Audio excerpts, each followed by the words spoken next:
great SEO. It is a fantastic head start for AEO. Your SEO agency is your AEO agency because the core skills for this are that. I've heard some say, well, how do you create content now for both?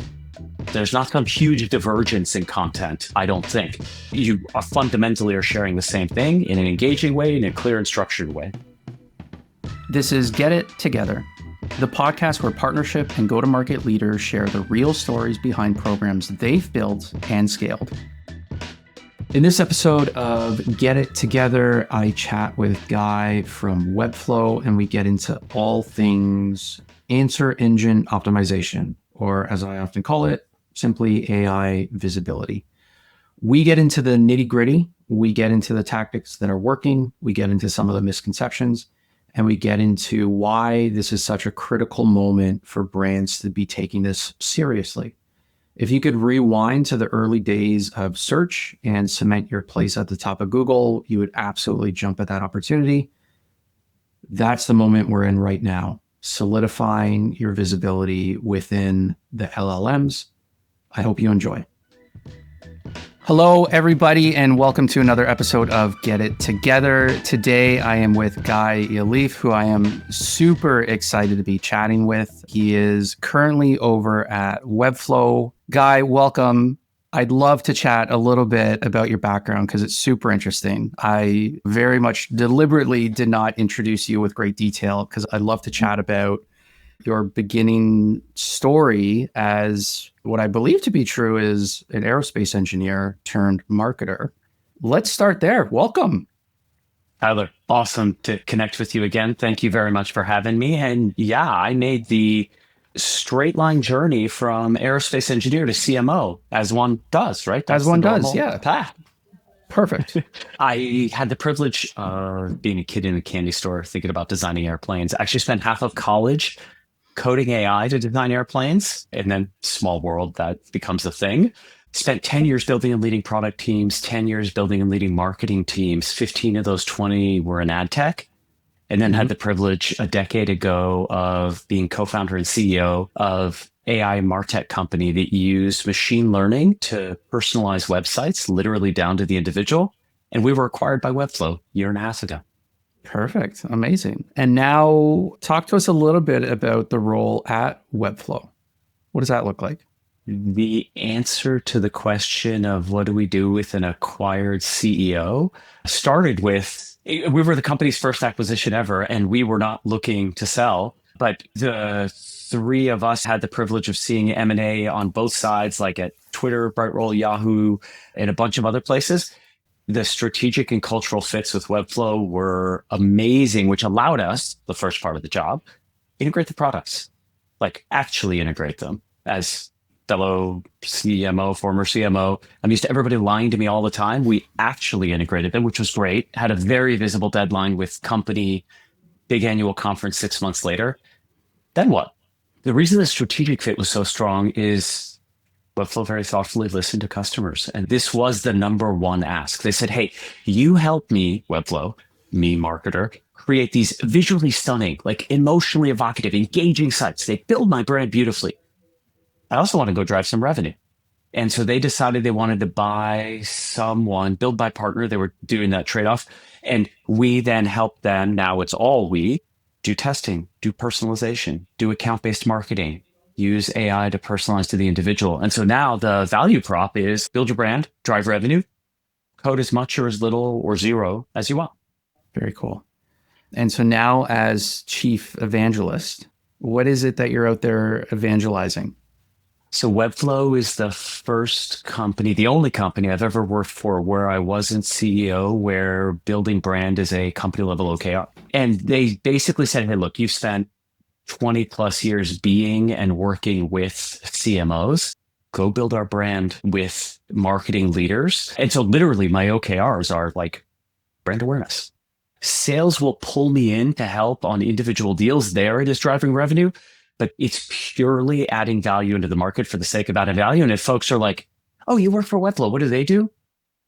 Success, which is a fun thing to be able to do, especially in this unique moment in time where like all of our learning curves, including those of us who are a little further in our careers, is like this. Like we haven't had that for a little while. And that's really cool to be able to spend the time to do this and talk about it. Yeah, that's awesome. I want to dive right into what will be the meat of the conversation, which is all things AEO. I think Webflow, and don't take this the wrong way, seemingly kind of came out of nowhere and all of a sudden started to have this incredible educational sort of story that where they were telling out in the market that very quickly evolved to be more than just a story, like is actual like tangible insight into how to take advantage of the moment, how to improve AI visibility. I'd love to hear what got Webflow to that place to say, hey, you know what? This is an area that we can really stake and help elevate the IQ of the market around all things AI visibility. Where'd that come from? Transparently, the market. I had the privilege in this job of speaking to hundreds of CMOs every quarter, and AI started coming up in every conversation. Now we're like, duh, of course it did. And then AEO started coming up in every conversation. Now we're like, duh, of course it did. But earlier on, it was, wow, this really is like the early OOs in search where, our brand and our revenue are under threat. I think in early days of search, it was more just revenue, but now our brand narratives are too. So we leaned into it some. And at some point, Webflow was like, hey, you've spent 17, 18 years in and out of search. Go dive into this more deeply. Go from good knowledge to like leading edge. And full transparency, I was brainstorming with our head of comms, Steph Donnelly. What are some stories we could tell out in market? And we thought we could go lean into AEO. And so that weekend created a maturity model to try to take all the different things we were hearing out in market plus more and lay out, hey, how do we all tackle this in an actionable way for CMOs, operators, technical SEOs, and leaned in from there. And the best 5 webinars the company's ever done were the last 5. They were all on AEO. Very cool. I'll come back to the maturity model because I really want to unpack that and go through it.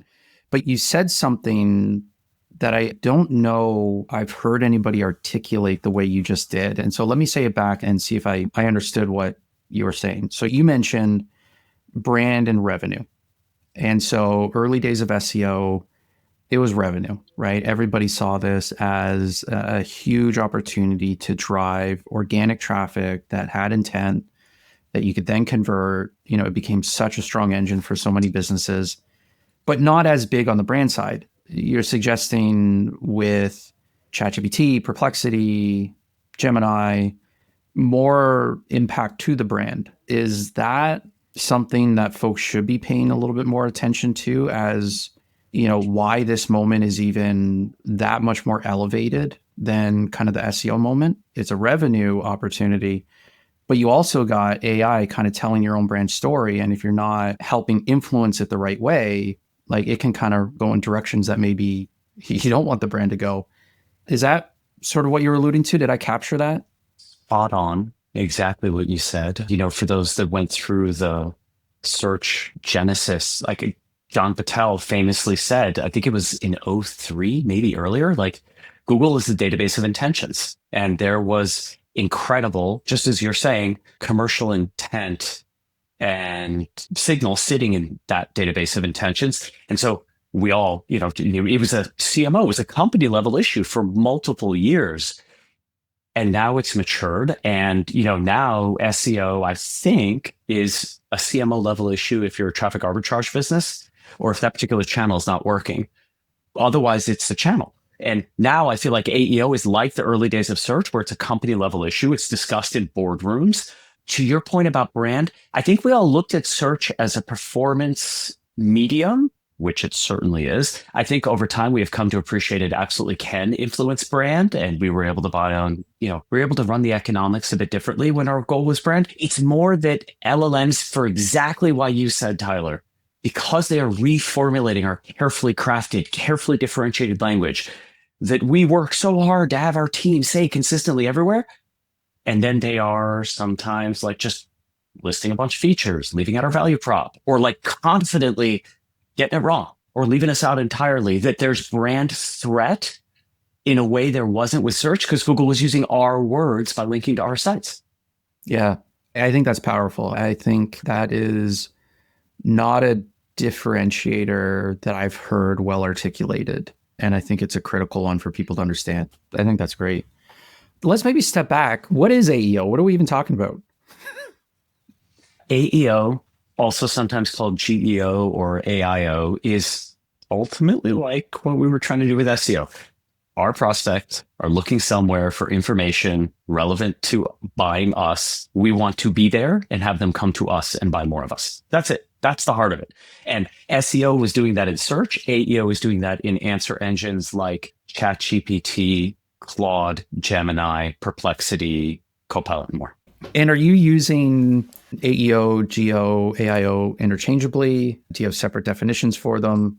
We as Webflow chose AEO in this evolving space. And if the industry settles on GEO or something else, we'll adjust. So in this trio of made up words, and I know there are others out there, I feel parallels to AI and ML. Like you talk to a data scientist, ML is a subset of AI. There is a difference, but practically, in particular, us as marketers, it's like we use them interchangeably. I think folks are trying to draw a distinction between AEO and GEO, saying, hey, generative is beyond answer engines, it's everywhere. But ultimately, the goal is to show up and have people come to your site. And so I've seen more practically people using them interchangeably. Okay, so then why AEO? Well, when we did SEO, we were talking about the experience. We were searching. We didn't talk about Google's underlying tech. Well, answers are the experience. Generative is the underlying tech. And so that's why we thought AEO made more sense. If the world, as I've said, ends up somewhere else, we'll go there. Sure. Very fair. Cool. That's great. What are you using? Which one have you settled on? I personally tend to just say AI visibility. I think of the terms, I tend to default to AEO if I'm not saying AI visibility.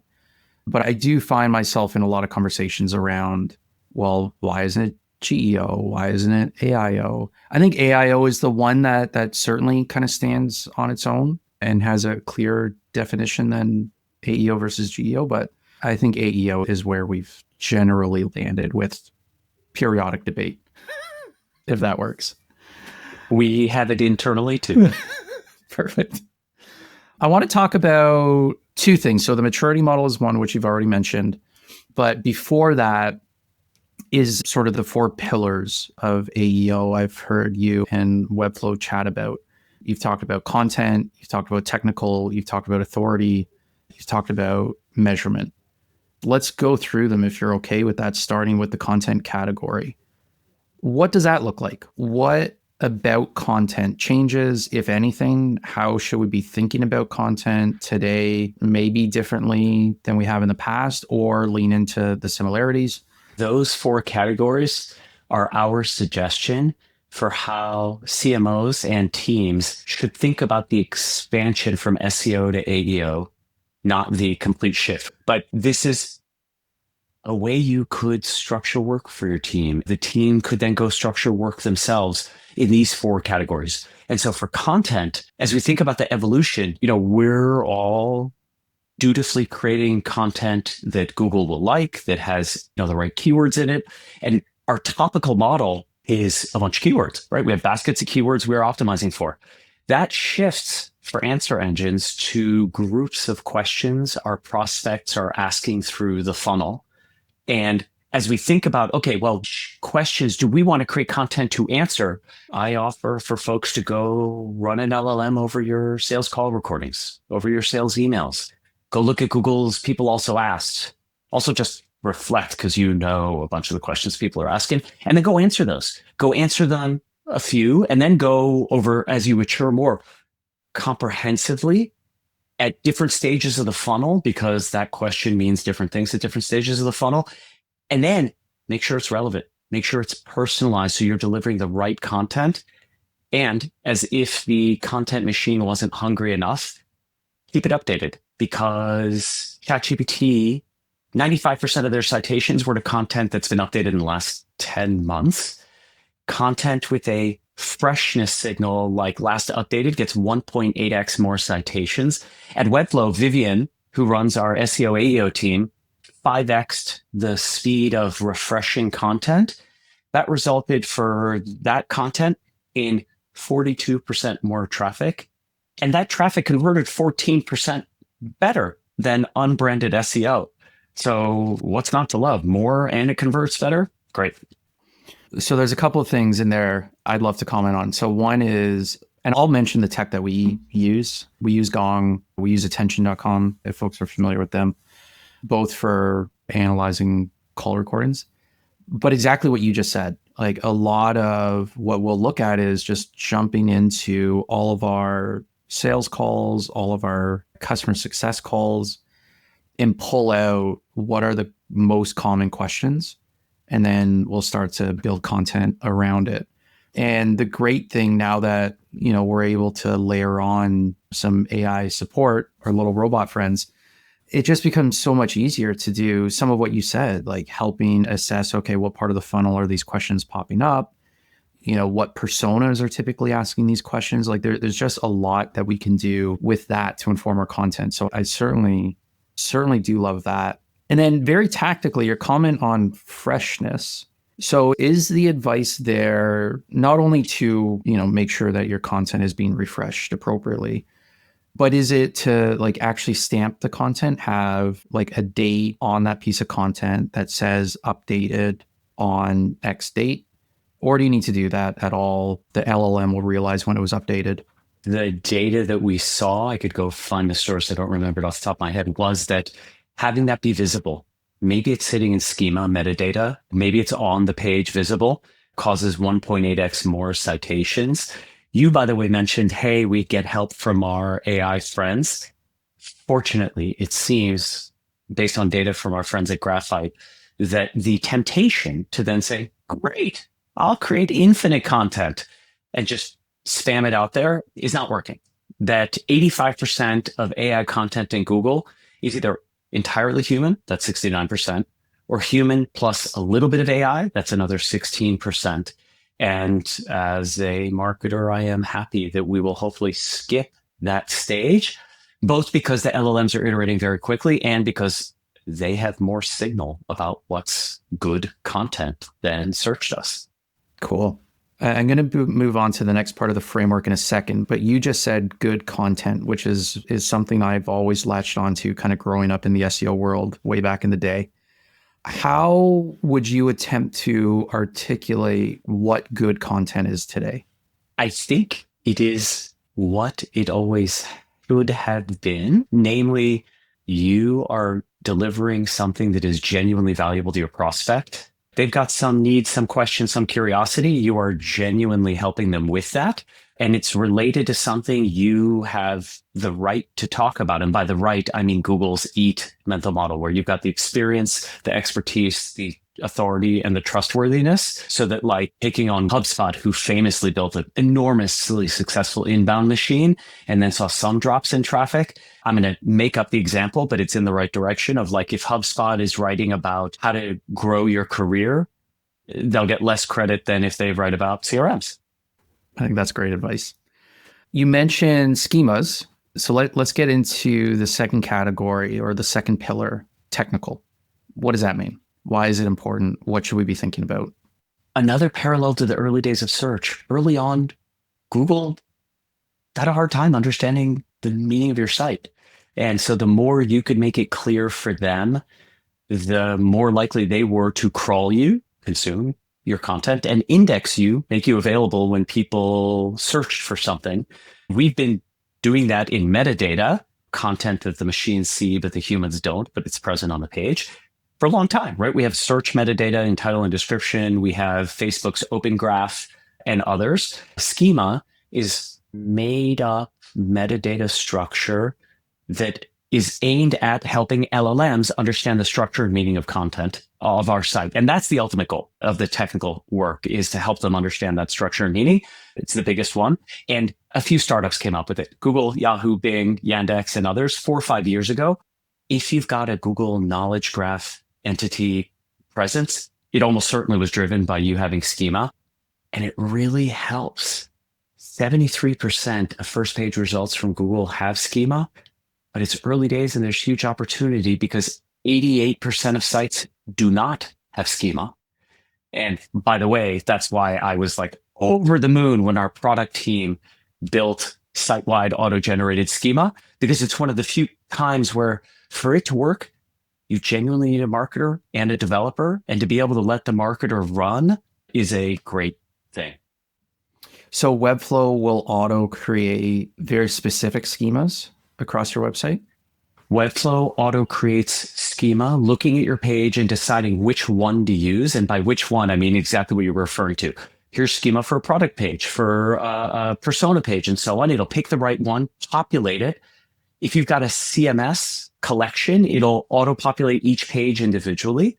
By the way, also auto-create sitemap.xml to help show the structure of your site, robots.txt to say what's important to crawl, support LLMs.txt, and more, so that you can just signal to the LLMs, hey, here's what's important. Here's the structure of my site. Here's how to understand it, which is really the biggest thing. By the way, then in the technical category, you want to make sure that's happening on super fast sites globally. You want that to happen automatically. And then at the highest level of maturity, space is changing every few months. And so really it's a little bit of like bobbing and weaving as things are changing. Like LLMs.txt makes a lot of sense. There's no evidence that the LLMs are using it yet, but it's a proposed standard. We support it.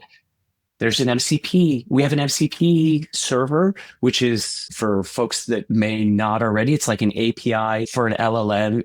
And so you can, as a marketer, go to an LLM and say, I want to create a blog about this. Great. Now, can you post that? And through the MCP, you now have a blog that's up and running, or another page that's up in Webflow.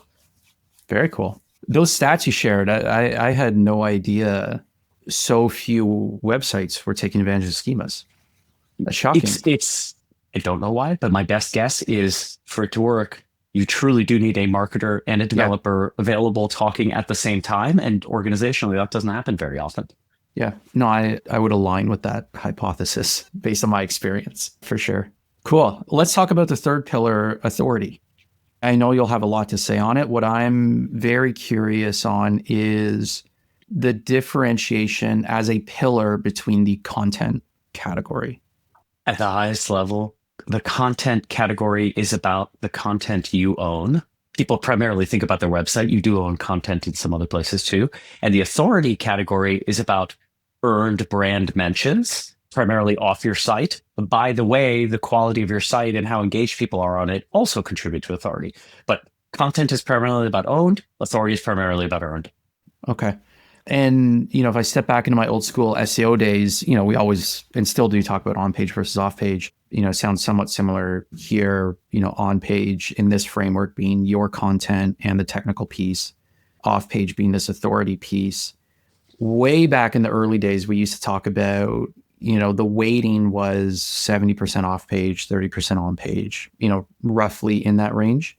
Do you see any similar stats, evidence to suggest, things are weighted one way versus another when it comes to AI visibility? I have not seen stats from anyone anywhere on it yet. My perception is that unlike search, where authority takes a while to build up, you need the backlinks and more, because the LLMs are running a search almost every single query now. And of course that'll change, but right now they are. You can have an impact this afternoon. Vivian, again, our SEO AEO lead, took our top 6 product pages just as a start, not because that was the whole universe, and added to our discussion about tech FAQs at the bottom, which is another way to show structure, right? Bullets, FAQs, author bios, and so on. She put schema on those. In 2 weeks, more than half the incremental mentions Webflow got were from those 6 pages, and we have thousands of pages. And those pages got 24% more traffic in 2 weeks. Like in SEO land, how hard do we fight and claw for one ranking higher? And so to me, it's like there's this, like any new media, search, mobile, social, there are bargains to be had in terms of the amount of effort you put in and the amount you get out while this is a new medium. So FAQs on your product pages for sure. We've seen similar evidence and we're scaling that out on our side.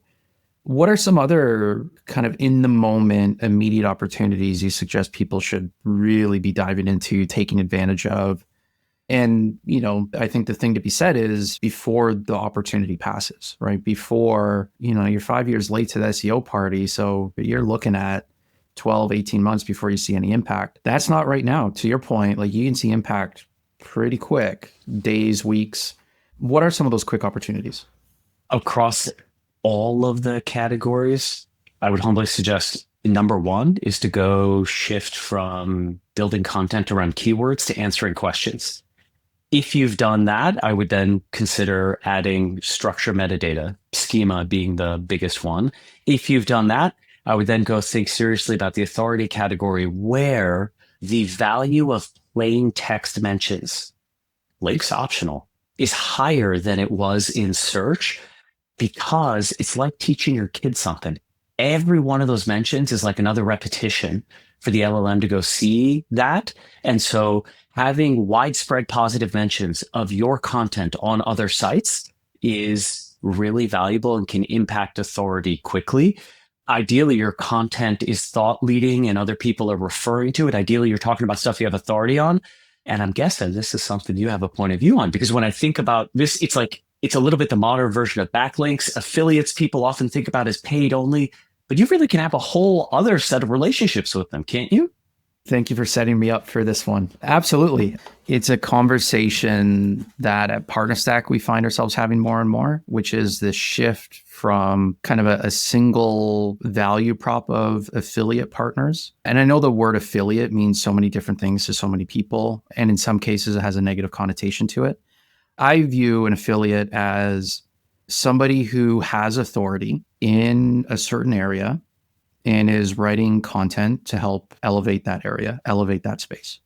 They have educational things to say, and they're out there saying it. For sure, they're monetizing it, absolutely. But I think, the word affiliate and the negative connotations that come with it, I mean, they're 20 years old, right? You're thinking about people that are just spamming coupon sites or forums or just email blasts over and over and over again. But what we're seeing out of our affiliate partners in our network, really, really solid creators with a very strong understanding of the market they play in. So with that long-winded context, what we're seeing with affiliate is the main value prop has always been you pay for performance, right? And that performance could be traffic, but more often than not, it is paying for a qualified lead or rev share. And it's a great model, right? It's kind of a win-win for everybody.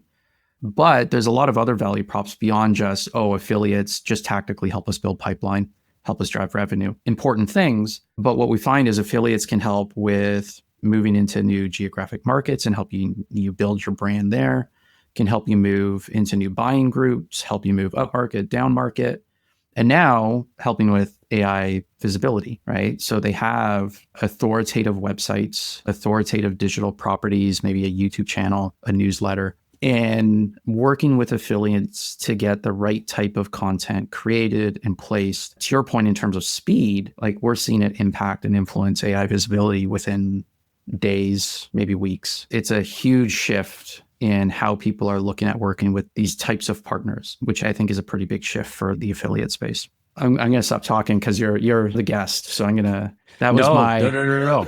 I'm happy to be having the conversation. And I must admit, it's like an eye opener. This is so important in this day and age. And to have that relationship, a different dimension to the relationship is so powerful. And I observe data that says the LLMs, they're sending traffic to a longer tail. And so there are folks you may not have thought about in this way that now you would. They're sending traffic to 2.5x the number of domain search is, which means that there are folks who are affiliates, folks that wish they were, but haven't been able to garner the traffic to do that, for whom this can be an impactful revenue stream for them and valuable for the brands. Yeah, I think what you just hit on is also, it is a very interesting time for the affiliate influencer creator space, because if you didn't have a ton of traffic, if you didn't have a really strong, healthy domain authority, as an affiliate, you're probably not going to get a lot of brands that want to work with you because the lead volume,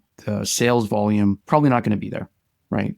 As credible as you might be in your space and what you're writing about as that creator, as that affiliate, that influencer, getting a brand to care unless you have that high domain authority, high traffic volume. Like it was tough. Now, like it is such a moment for the mid and long tail for exactly what you say. Like the LLMs are seeing this content, they're citing it, they're referencing it.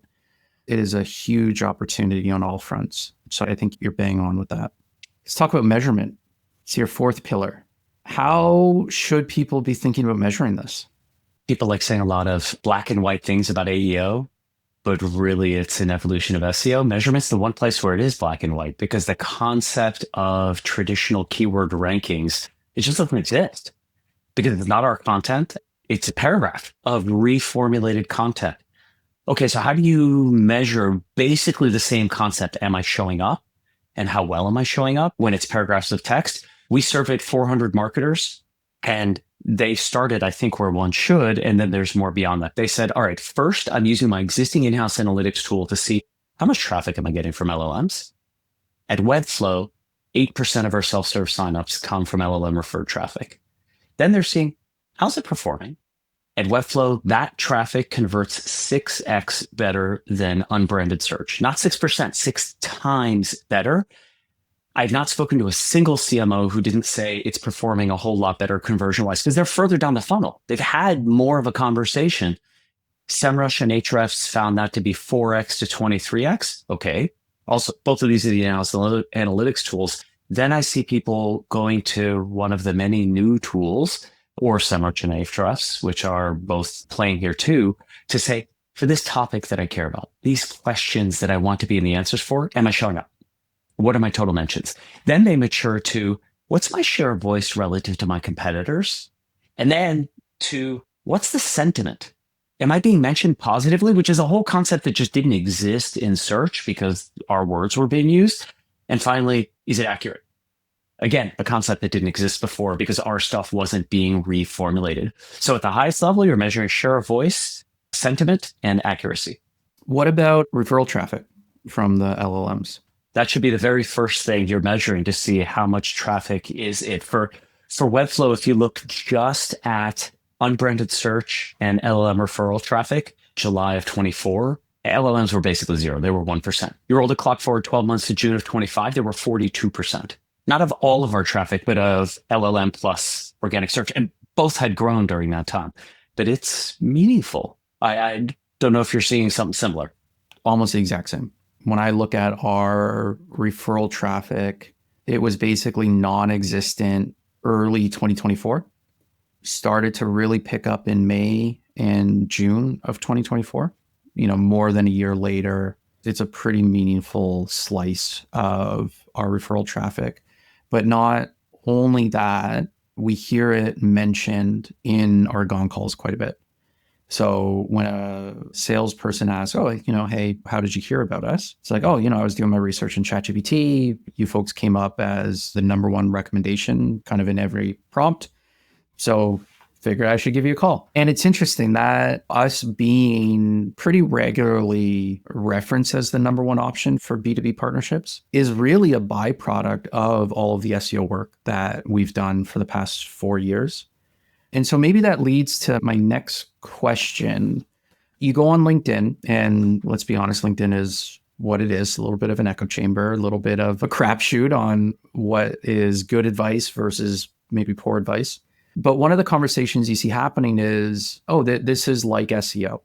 This is the same story. The tactics are pretty similar. It's not a huge shift. And then you have people saying, if that's your take, you're an idiot and you're probably not going to survive this moment. They're completely different. You can probably guess my perspective that we're somewhere in the middle. Do you have a take on that? How close is this to what we saw with SEO and kind of the tactical execution of those practices versus like completely new? My lens is very close to yours. I'll take a half step back. You were talking about, by the way, bravo, that you were the top thing that came up when people were querying LLMs and that they told you about it.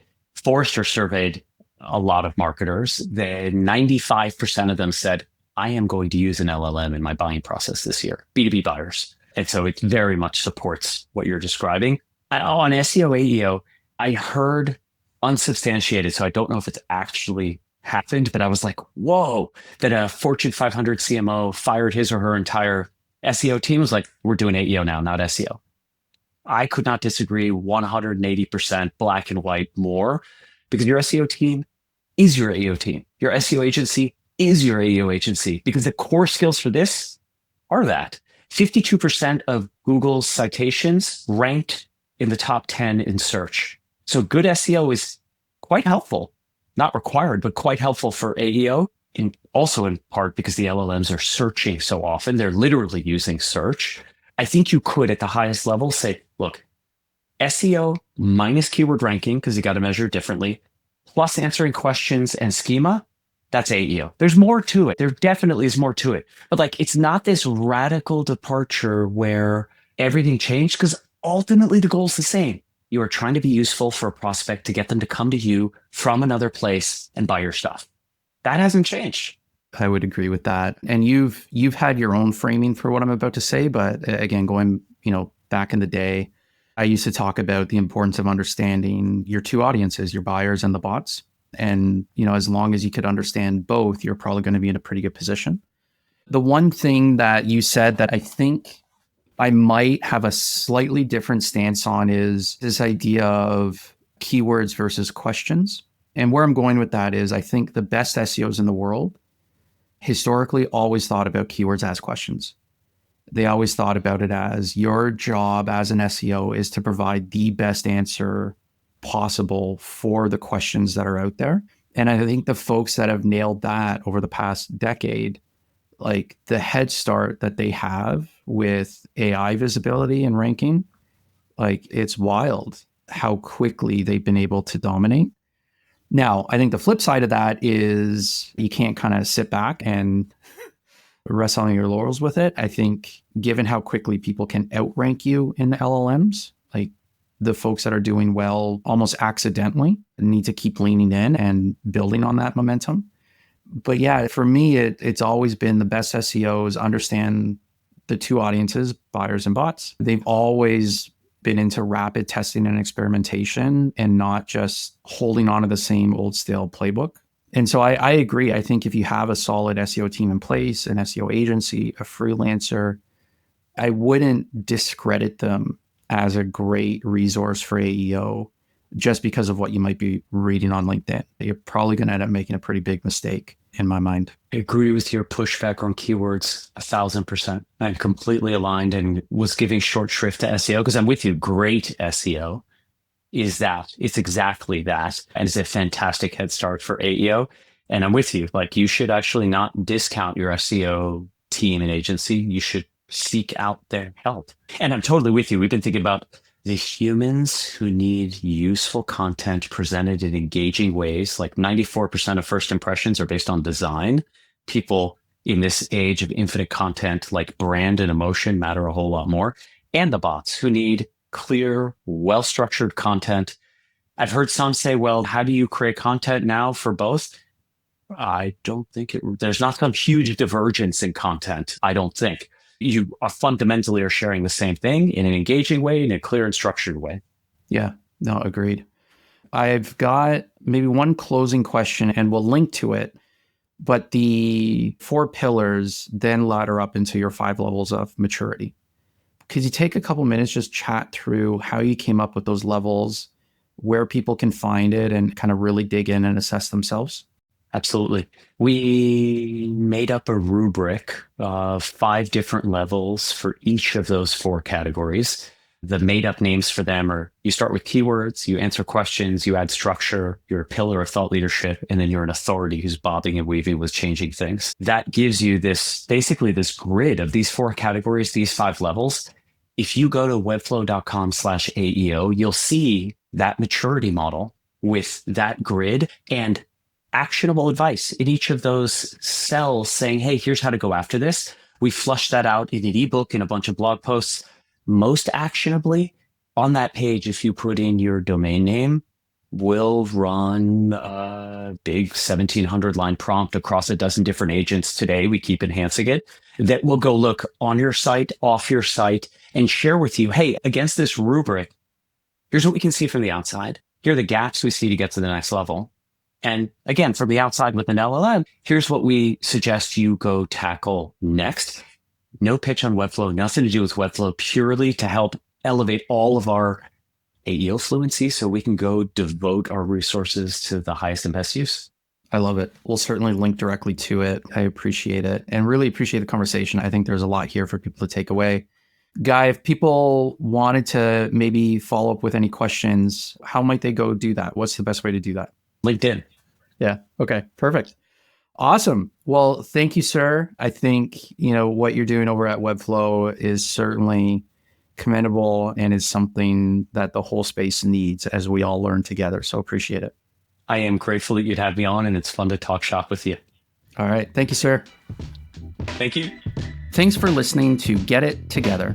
If you want more resources to help you build and scale your partnership program, be sure to follow us on your favorite podcast app. And get more proven tips and tools at partnerstack.com/getittogether.